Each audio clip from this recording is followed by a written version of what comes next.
idea of the panel discussion is to look a little bit into the future. Because with all the presentation that we've had here, we've seen there are quite some challenges that we have to overcome.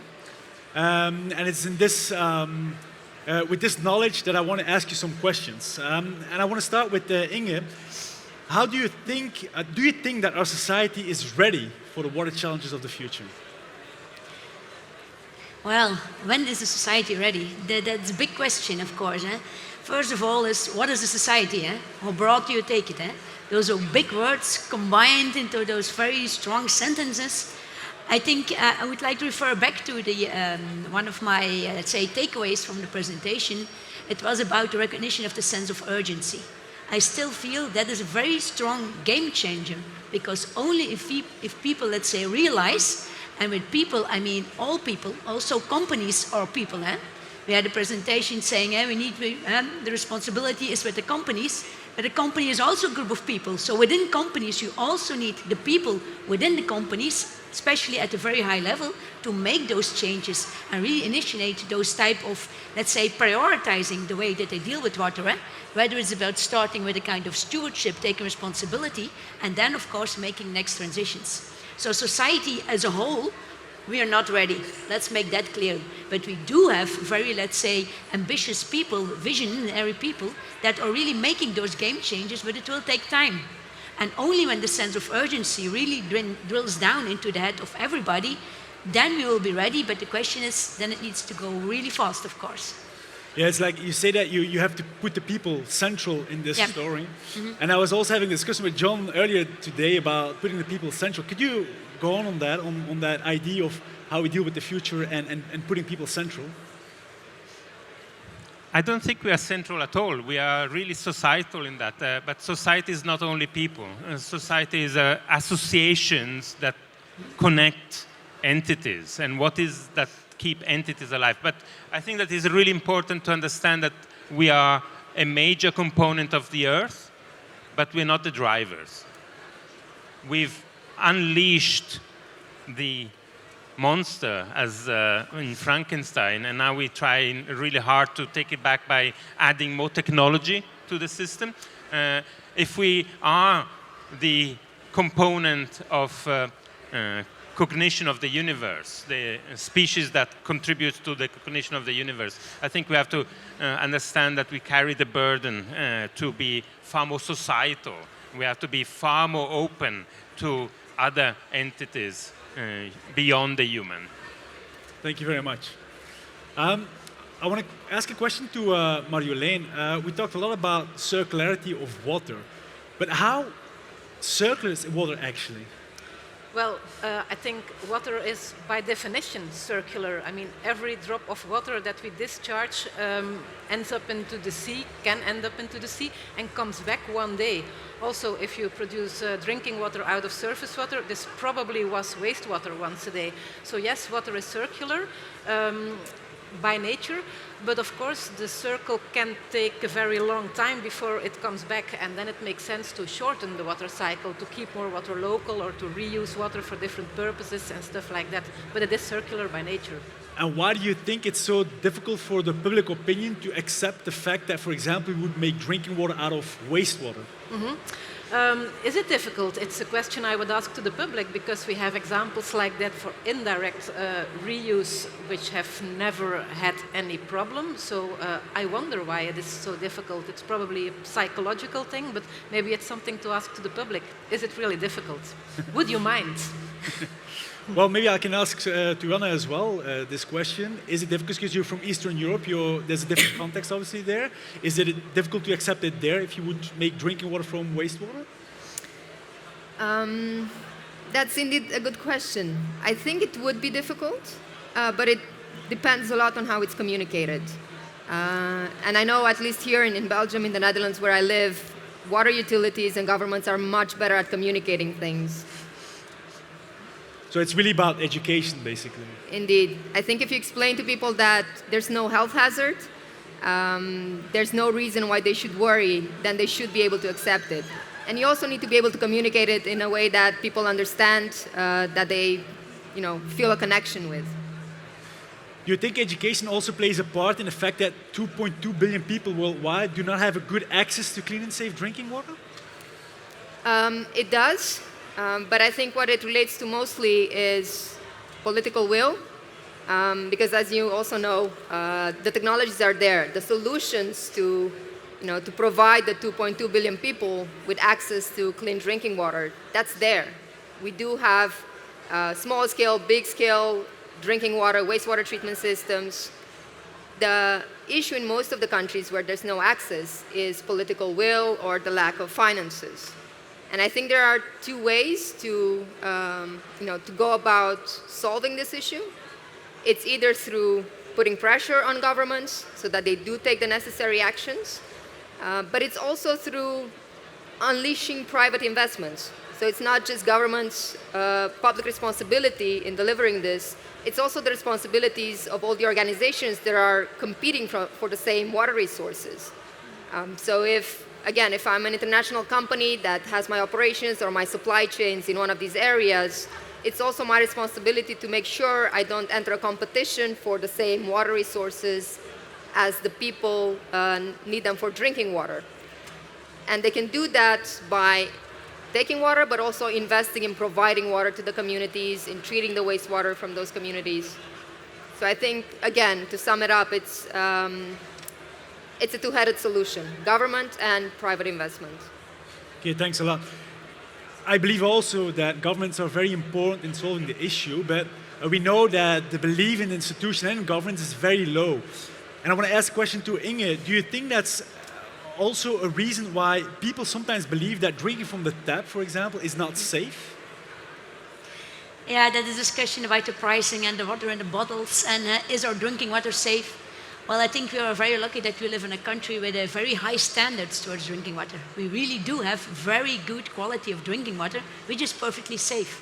So it's a matter of getting, let's say, some kind of better trust in the, maybe not in the way some government bodies work together, so that kind of discussion, but really on, let's say, the capacity of the quality control of both the drinking water companies and the government taking control responsibility there, and also looking for that whole, let's say, transition towards a circularity.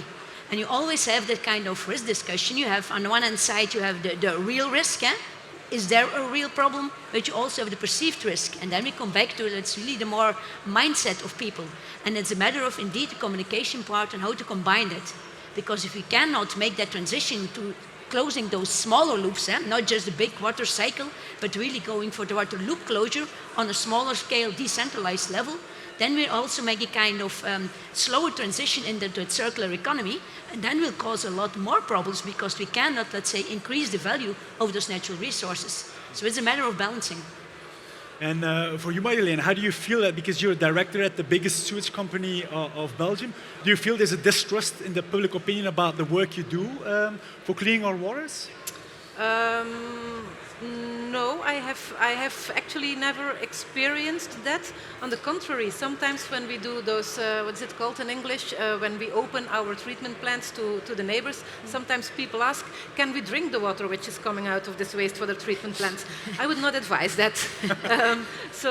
Distrust, no, I don't really think so, but I think that we are lucky, as you also said, here in Belgium and the Netherlands, that there is good communication and kind of trust on these issues. Okay, that's great to hear. Yeah, it's very positive, I believe, that people trust what we are doing. It's important for us for the next generation. And that, I want to ask you, John, you're working with oil, obviously, you work with oceans, and you also know the concern about water availability. How is that secured for our next generation? It's not yet secure. We need to secure what keeps us alive. And that is now the major problem, because the space that we imagine that to be is still that of the imagined narratives of a nation. We don't imagine clearly the spaces, the fluxes, the intensifications that keep us alive. We imagine the world divided up on maps, and the maps as one big blue part that is always imagined as static. The spaces that keep us alive and the generation that needs to secure them need to be fluid. They need to be imagined as a complex flux, or better, a complex composition of fluxes. It's not only water. It's water, salt, nutrients. How much nutrients are we putting into the ocean through industrialization, through the artificial gathering of nitrogen from the atmosphere? That's another flux. We don't have that image in our mind, and we need to make that secure by having a better imaginary what needs to be kept alive. I also want to go a little bit deeper on what we discussed earlier. You said we don't need to do or have necessarily less than before. We can do more. Can you go a little bit on that? Because we think as being more sustainable is having less of everything. But you were debating that, no, it's more. The problem, let's put it like this, with the ecological movement is that it got it completely wrong in terms of desires. People imagine that you will have to eat rotten apples and have less, you will have less and less, reduce, less. It's not appealing to anyone. We need more water, we need more fresh water, we need more biosphere, we need more fields, we need more trees, we need more, we need plenty. We need to be able to make a choice to have meat or not. At the moment, we are driven not making any choices. We need less and less, and that is not going to mobilize politically anyone. We need to be political about our planet, and in order to do that, we need enthusiasm. We need to have a much more clear description of the spaces we live. In order to have more, we want more life, not less. Yeah, I really like that answer. And to close off, I want to ask you very briefly on how your passion for water became your job, and what would you tell the audience on pursuing a career in water? I already asked the question to Marjolein, but maybe Ioana can start for this closing question. Sure. I blame it on Captain Planet. Does anybody know what Captain Planet is? Hands up. Captain Planet, he's our hero. It was a cartoon that I used to watch when I was a kid, and it was on matters of sustainability, pollution, not just water, all types of pollution and resource use. But as a kid, I used to go around thinking I have a superpower, and my superpower was to make trash disappear. And that cartoon made me decide to study environmental sciences. I went to university. And this is how I ended up, having a career in water. And what I would advise, I think the people here already have their careers, but if you also have children, or if you can give advice to young people, I would suggest to start with that level of education. Instill these values, instill these beliefs in them from an early age, and then it's going to be simple. Marjolein? My passion for water.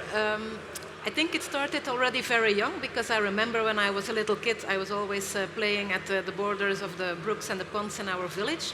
And then later on, and then I have to agree with Ioana, I had a teacher at secondary school. It was a very inspiring teacher. She was teaching Dutch courses, so it actually had nothing to do with water.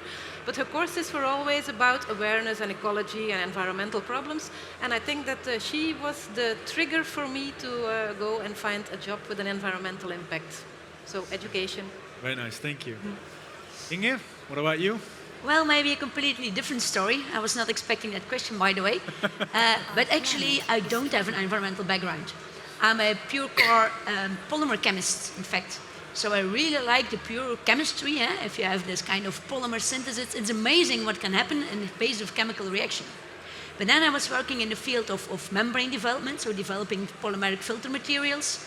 And then all of a sudden you felt that instead of those small businesses who were making new technology and so on, you had the big chemical plants taking over small water treatment production facilities. And then you felt, what's going on here? Why do they think this is so important? So you had the big BASF and so on, all focusing on water treatment. And then I felt, from our chemical department, we really need to, let's say, make that connection to the water area, because something is moving there. You can always feel when the big guys, let's say, show an interest and start communicating, we want to solve the water challenges and so on, it means something is happening.